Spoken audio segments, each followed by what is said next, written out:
देश के यशस्वी प्रधानमंत्री शायद आज और भी अन्य कार्यों में बिजी होंगे, लेकिन आज एक पत्रकार, एक बेटी का उनसे डायरेक्ट सवाल है कि आखिर इस फायदा पहुंचाने वाली कंपनी को बेचने की जिद्दोजहद में सरकार क्यों लगी हुई है।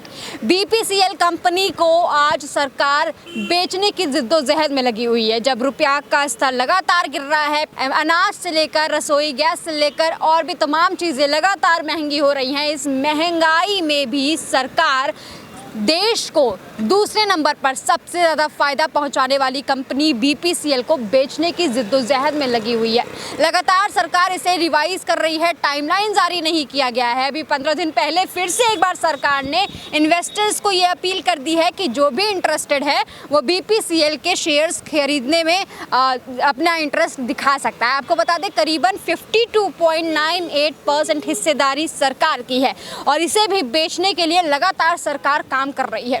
ये एक ऐसी कंपनी है जिसने देश का नाम अभी भी ऊंचा बनाए रखा है। ये एक ऐसी कंपनी है जो लगातार सरकार को फ़ायदा पहुंचा रही है। ये एक ऐसी कंपनी है जो लगातार सरकार के साथ साथ देश की अर्थव्यवस्था को भी बनाए रखने में बहुत ज़्यादा मदद कर रही है। लेकिन बावजूद इसके सरकार इस बीपीसीएल को बेचने की कोशिश कर रही है। आपने कई जगहों पर ये भारत पेट्रोलियम के पोस्टर्स देखे होंगे, पेट्रोल पंप देखे होंगे। शायद आप अपनी गाड़ियों में इसी पेट्रोल पंप से पेट्रोल भी भरवाया करते होंगे, डीजल भी भरवाया करते होंगे। और इस पर बहुत अच्छे से बहुत जगहों पर पोस्टर्स भी आपको दिखाई देते होंगे। प्रधानमंत्री नरेंद्र मोदी के दिखाई देते होंगे और अन्य राज्य सरकारों के भी दिखाई देते होंगे। धन्यवाद मोदी जी के भी बहुत बड़े बड़े एडवर्टीजमेंट इसी बीपीसीएल के पेट्रोल पंप पे दिख जाते होंगे। लेकिन शायद सरकार को अब ये भी मंजूर नहीं है कि वो अपना ही एडवर्टीजमेंट अच्छे तरीके से कर सके। शायद इसीलिए बीपीसीएल को बेचने की जिद्दोजहद में लगी हुई है। आम जनता को मारो काटो लड़ाई और तमाम चीज़ों में उलझाकर, धर्म और राजनीति के चीज़ों में उलझाकर आपका ध्यान सिर्फ और सिर्फ बार बार हटाया जा रहा है। जो मेन मुद्दे हैं, जो महंगाई है, चाहे जो ये सरकार के लगातार बेचने की बात की जा रही है, इन तमाम मुद्दों पर आपका ध्यान जाने ही नहीं दिया जा रहा है। कुछ समय पहले ही आपने देखा एयर इंडिया को बेचा गया। एयर इंडिया को बेचने के समय जब हमने सरकार से पूछा कि भाई आपने क्यों बेचा, तब तो हमें साफ बोल दिया गया कि फ़ायदा नहीं पहुंचा पा रही है। अब सवाल ये उठता है कि जब ये कंपनी लगातार आपको फ़ायदा पहुंचा रही है, हर साल करीबन 20,000 करोड़ रुपए का फ़ायदा बीपीसीएल पहुंचाती है सरकार को। देश की अर्थव्यवस्था मेंटेन करने के लिए भी बीपीसीएल एक बहुत बड़ी कंपनी है, लेकिन बावजूद भी सरकार इसे बेचने की जिद्दोजहद में लगी हुई है। लगातार बहुत सारे लोग ये सवाल पूछ रहे हैं कि क्यों बेचा जा रहा है, इतनी फ़ायदा पहुंचा रही है, लेकिन सरकार शायद अब अपना पलड़ा झाड़ना चाहती है। 2007 में एक आंकड़ा आया था जिसमें करीबन 14,000 कर्मचारी बीपीसीएल में काम करते हैं।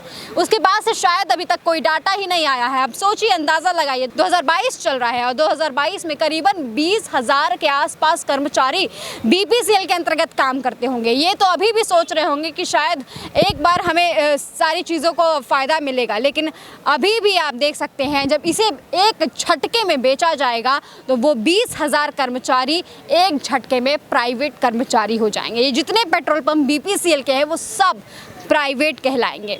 अब सोचिए, हमारी और आपके जेब से पैसा निकाल के ये कंपनियां बनाई जाती हैं और जब ये कंपनियां फ़ायदा पहुंचाने लगती हैं तब अचानक से इन्हें बेचने का ऐलान कर दिया जाता है। इन्हें कहीं ना कहीं दूसरे प्राइवेट प्लेयर्स के हाथ में फेंकने की काम कर दिया जाता है। लेकिन मैं आपको ज़रूर एक बार सचेत करना चाहती हूँ कि एक बार जब प्राइवेट प्लेयर्स किसी भी सेक्टर में घुस जाते हैं, उसके बाद से वो अपना मनमानी रवैया अपनाते हैं। आपने सिम में भी देखा है किस तरीके से वो आज अपने चार्जेस लगाते हैं, ट्राई के भी बार बार आदेशों का हनन करते हैं और उसके बावजूद भी कोई कुछ कहने को नहीं है। और एक बार प्राइवेट प्लेयर्स जब इसमें भी अपना हाथ आजमाने लगेंगे तो उन्हें भी फ़र्क नहीं पड़ता है कि वो क्या कर रहे हैं, किस लिए कर रहे हैं और आपको उससे कितना नुकसान हो रहा है।